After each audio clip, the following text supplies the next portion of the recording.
बहुत पहले ऋषिकेश में एक महात्मा जी अपने शिष्यों के साथ आश्रम में रहते थे। वह जन्मजात अंधे थे। उनकी साधारण दिनचर्या में दो कार्य विशेष थे।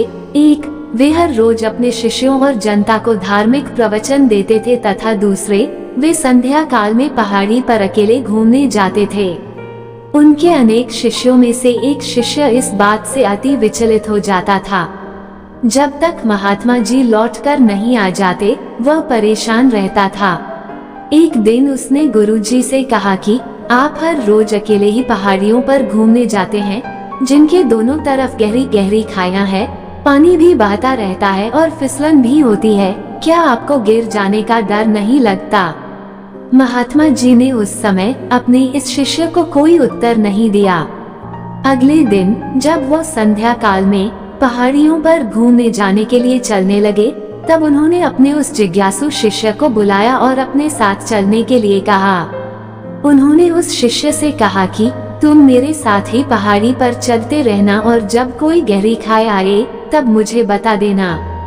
गहरी खाई आने पर शिष्य ने जब महात्मा जी को बताया तो गुरु जी ने कहा कि तुम मुझे इस खाई में जोर से धक्का दे दो। शिष्य विचलित हुआ और बोला कि मैं ऐसा नहीं कर सकता। महात्मा जी ने कहा कि तुम्हारे इस तरह अवज्ञा करने के कारण तुम्हारे पुण्य कम हो जाएंगे और नरक में जाना पड़ेगा। शिष्य ने कहा कि चाहे मुझे कितने ही घनघोर नरक में जाना पड़े, आप मेरे पूज्य हैं, मैं आपको खाई में धक्का नहीं दूंगा और जब आप मेरे साथ हैं तो मुझे किसी भी नरक में जाने का भय नहीं है और यही मेरा निश्चय है। इस पर गुरु जी प्रसन्न हुए और कहा, जब सब कुछ जानते हुए तुम मुझे खाई में धकेल नहीं सकते हो, तो उसी तरह मेरा भगवान भी मुझे खाई में गिरने नहीं देता है। जब मैं घूमने आता हूँ तब मेरा ईश्वर हर कदम मेरी रक्षा स्वयं करता है। दोस्तों, ये समर्पण ही है जो हम अपने ईश्वर के समक्ष कर देते हैं, तो वो हर कदम हर क्षण हमारी रक्षा करता है।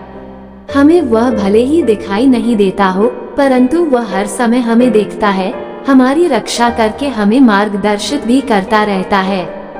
उनके द्वारा प्रदान की गई इस अनुभूति से ही हम जीवन में प्रगतिशील होते हुए आगे बढ़ते हैं। यही मेरी आस्था और विश्वास है अपने भगवान पर, जिनके साए में मैं हर समय सुरक्षित रहता हूँ। जो भगवान के चरणों में तन, मन, धन और चित्त से समर्पित हो जाता है, भगवान उसकी रक्षा का जिम्मा स्वयं उठाते हैं।